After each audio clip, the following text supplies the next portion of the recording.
Yau ba ni wata matsala ko?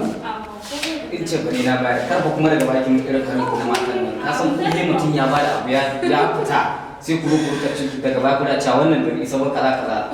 Ba ni wata matsala ko? To, sahibata ni zan wuce. Tsayan maka addu'a mana saurin me kake yi? To ina jinki. Kuma addu'a nan idan kika yi mu in na fita, wallahi ina samu ina jin daɗin addu'an nan. Ai shi yasa a koda yaushe nake ƙara yin ta ba dare ba rana. Ina jin daɗi shi. Ina fata Ubangiji ya tsare min kai. Amin. Ya kai min kai lafiya ya dawo min da kai lafiya. Amin. Kuma Ubangiji ya nesanta ka da haram. Nagode, bye bye. Bye.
San mene?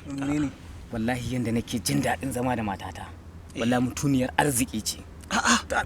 Ka san me? Don wani lokaci in ba kuɗin ce fa ne ma ita da kanta.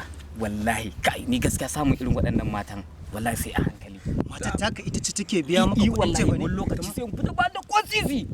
Wallahi amma sai kaga in na zo ni sai in tadda abinci a gida an yi an gama. Shi yasa nake daɗa son ta wallahi a cikin raina. Ina jin daɗin zama da ita. Kai ka bari ba. Kai wani lokaci har kayan ɗan abin nan wallahi ta. Shi yasa ba na son ƙara mata kishiya ba. Wallahi ba.